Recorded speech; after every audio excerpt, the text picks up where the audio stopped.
setiap tahun itu kan ada ribuan perusahaan yang baru didirikan, tapi tidak semuanya itu mampu bertahan. Bahkan banyak tuh yang gagal di 5 tahun pertama mereka. Sedangkan di sisi lain ada perusahaan yang tetap eksis puluhan bahkan ratusan tahun. Kira-kira apa ya yang membuat mereka tuh berbeda? Nah, sebelum masuk ke pembahasannya, kita perkenalan dulu. Dari aku, Nurul Fauzila Hadalia dengan NIM 253111595. Nama saya Zahra Sania Faiza dengan NIM 253111553. Oke, jadi kita langsung aja ke pembahasannya. Cekidot.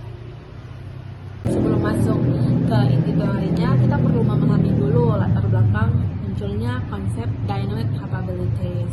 Dulu banyak teori manajemen yang menjelaskan bahwa keunggulan perusahaan berasal dari sumber daya yang dimiliki, misalnya modal besar, teknologi yang canggih, merek yang kuat, atau aset yang sulit ditiru. Logikanya emang masuk akal.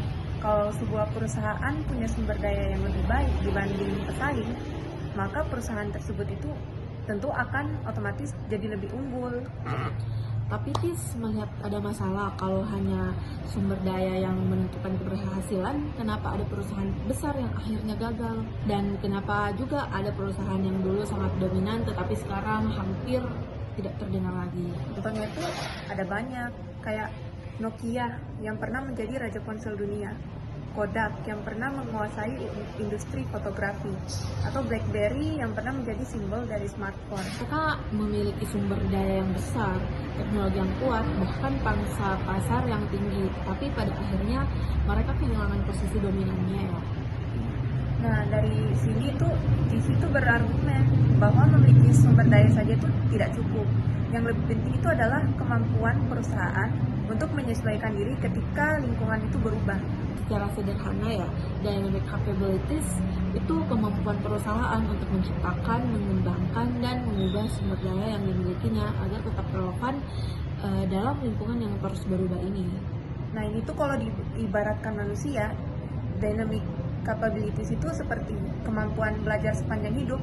Jadi kayak bukan sekedar pintar saat ini, tetapi mampu terus belajar ketika situasi itu terus berubah. Komponen pertama tuh biasa dikenal sama yang namanya sensing atau kemampuan mendeteksi peluang dan ancaman. Dalam dunia bisnis, perubahan itu bisa datang dari mana aja. Bisa dari teknologi baru, bisa dari perubahan perilaku konsumen, dari kebijakan pemerintah, bahkan bisa dari startup kecil yang awalnya itu dianggap tidak berbahaya. Karena itu perusahaan harus terus melakukan pencarian informasi. Mereka harus aktif mengamati pasar, mendengarkan pelanggan, mengikuti perkembangan teknologi, dan memahami arah perubahan industri. Nah, setelah peluang berhasil ditemukan, tahap berikutnya adalah seizing atau memanfaatkan peluang tersebut. Nah, menurut aku ini tuh justru bagian yang paling sulit, karena menemukan peluang itu belum tentu berarti kita tuh bisa memanfaatkannya. Betul, banyak perusahaan tahu ada peluang baru, tetapi tidak berani mengambil keputusan. Kadang terlalu banyak rapat, terlalu banyak birokrasi, terlalu takut mengambil risiko. Nah, itu kan jadi akibatnya peluang yang sudah terlihat itu kan akhirnya dimanfaatkan oleh kompetitor. Dalam jurnalnya nih ya, TIS juga menjelaskan bahwa perusahaan sering memiliki bias terhadap perubahan dan juga manusia tuh cenderung nyaman dengan cara yang sudah terbukti berhasil. Nah, ini tuh ngebuat perusahaan besar tuh justru kalah dari perusahaan yang lebih kecil karena mereka tuh jauh lebih fleksibel. Contohnya nih Netflix, awalnya Netflix hanyalah pemain kecil, sementara perusahaan besar seperti Blockbuster mendominasi pasar penyewaan film.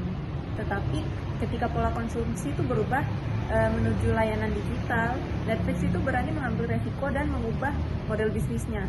Sedangkan Blockbuster itu terlambat beradaptasi. Jadi hasilnya sekarang kita tahu siapa yang bertahan.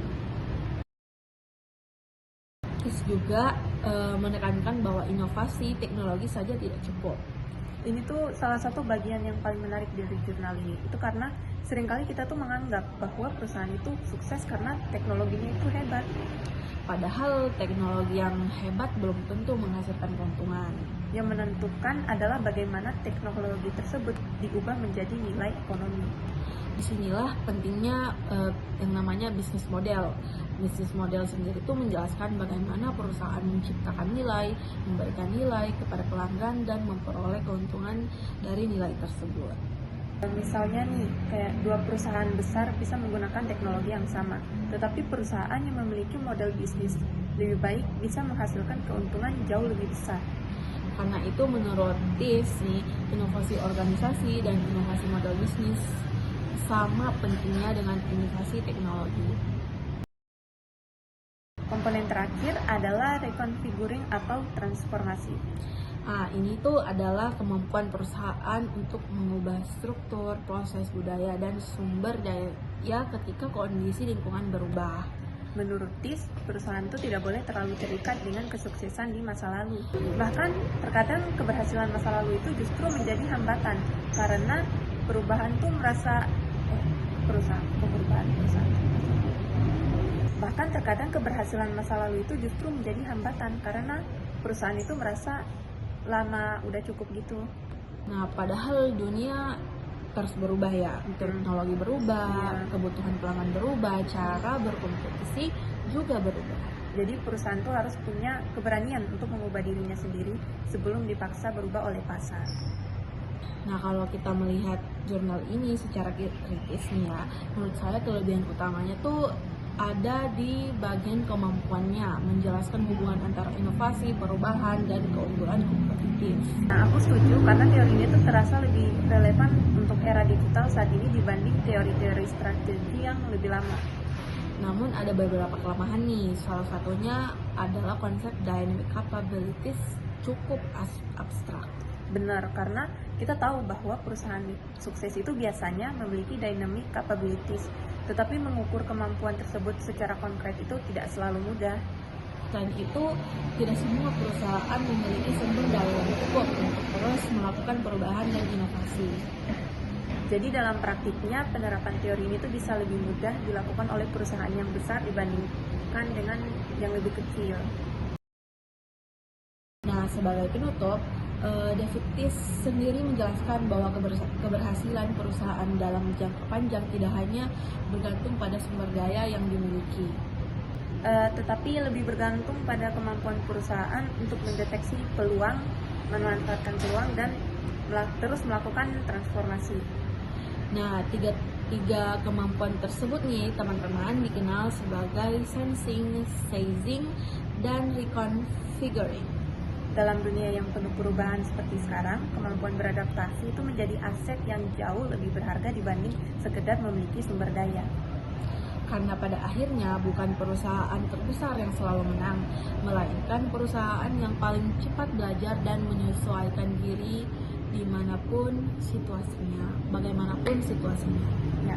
Oke, sekian dari kami. Begitu. Semoga pembahasan yang kita bahas ini tuh membantu kalian tuh memahami konsep dynamic capabilities dan relevansinya dalam dunia bisnis. Semoga itu juga menjawab pertanyaan di awal, bagaimana perusahaan tuh bisa bertahan bahkan dalam jangka waktu yang lama, ada yang gagal bahkan di saat masih awal berdirinya gitu. Betul sekali.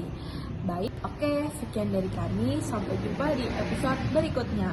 Bye-bye. Wassalamualaikum warahmatullahi wabarakatuh.